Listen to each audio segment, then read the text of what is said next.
Assalamualaikum warahmatullahi wabarakatuh. Perkenalkan, kami dari kelompok 5 yang beranggotakan saya sendiri Nimatul Husna dan rekan saya Nadia. Mata pelajaran pembelajaran IPS SD2, dosen pengampu Ibu Rahidatul Laila Agustina MPD. Baiklah, di video kali ini kami akan mempresentasikan media dan sumber belajar dalam IPS SD. A. Pengertian sumber belajar IPS. Sumber belajar adalah segala sesuatu yang dapat dimanfaatkan untuk kepentingan belajar, mencakup pengalaman yang dapat dialami dan menimbulkan peristiwa. Sedangkan pengertian sumber belajar IPS adalah segala macam bahan, pengalaman, atau peristiwa yang dijadikan sebagai rujukan dalam mengumpulkan informasi yang berkaitan dengan pembelajaran IPS. Manfaat sumber belajar: yang pertama, memberi pengalaman secara langsung dan konkret. Yang kedua, menyajikan sesuatu yang tidak mungkin. Yang ketiga, menambah dan memperluas cakrawala yang ada di dalam ruang. Yang keempat, memberi informasi yang akurat. Yang kelima, dapat merangsang untuk berpikir, bersikap, dan berkembang lebih lanjut. C. Klasifikasi sumber belajar dan contoh penerapannya dalam pembelajaran IPS. Yang pertama, berdasarkan jenisnya. Klasifikasi sumber belajar berdasarkan jenis antara lain tempat, lingkungan, alam sekitar di mana seorang dapat melakukan belajar atau proses perubahan tingkah laku, misalnya perpustakaan, museum. Yang kedua, benda, yaitu segala sesuatu yang memungkinkan terjadinya perubahan tingkah laku, misalnya benda, masjid, candi. Yang ketiga, buku, yaitu segala macam buku yang dapat dibaca secara mandiri, misalnya buku pelajaran. Yang keempat, peristiwa yang sedang terjadi, misalnya kerusuhan atau bencana lainnya. Yang kedua, berdasarkan sumber materi belajar. Sumber belajar dibagi menjadi dua macam, yaitu yang pertama, sumber materi belajar bacaan seperti buku teks, buku ensiklopedia, dan buku biografi. Yang kedua, sumber materi non-bacaan seperti berita dari informasi atau media elektrik. D. Pengertian media pembelajaran. Media berasal dari bahasa Latin yang merupakan bentuk jamak dari medium, yang secara harfiah berarti perantara atau pengantar, yaitu perantara atau pengantar sumber pesan kepada penerima pesan. Media pembelajaran adalah segala sesuatu yang dapat menyalurkan pesan, dapat merangsang pikiran, perasaan, dan kemampuan peserta didik sehingga mendorong terciptanya proses belajar pada peserta didik.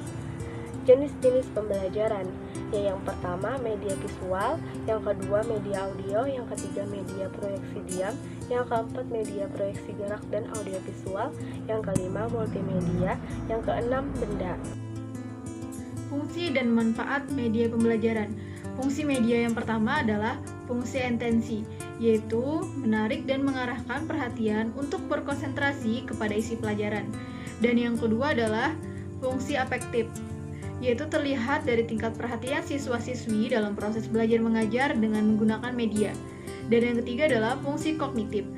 Fungsi kognitif yaitu dapat memperlancar pencapaian tujuan untuk memahami. Dan yang keempat adalah fungsi kompensatoris, yaitu dapat membantu siswa-siswi yang lemah dalam membaca dan memahami teks.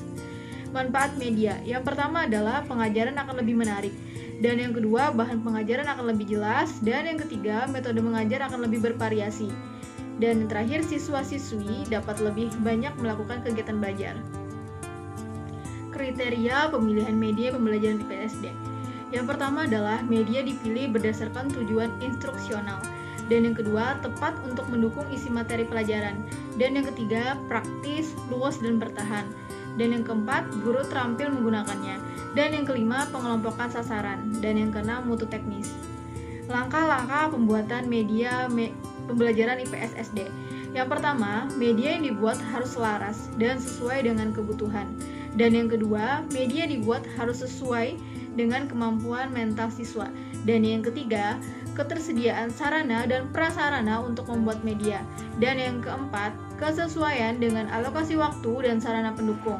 Dan yang kelima adalah biaya. Dan yang keenam, secara teknis media yang dibuat dapat digunakan secara efektif oleh guru. Contoh rancangan multimedia pembelajaran tematis IPS kelas 4 SD. Bahan dan alat. Yang pertama, laptop atau HP. Yang kedua, slide PowerPoint. Yang ketiga, buku teks siswa atau buku teks guru tematik. Dan yang keempat, materi dari internet. Langkah pembuatannya, yang pertama membuat materi di PowerPoint.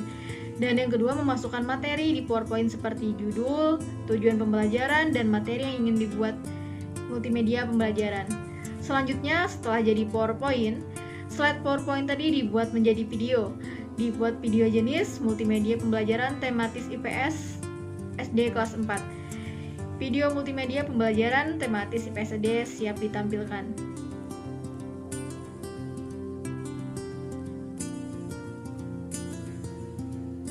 Kesimpulannya adalah, sumber belajar IPS adalah segala macam bahan, pengalaman, atau peristiwa yang dijadikan sebagai rujukan dan dalam mengumpulkan informasi yang berkaitan dengan pembelajaran materi IPS.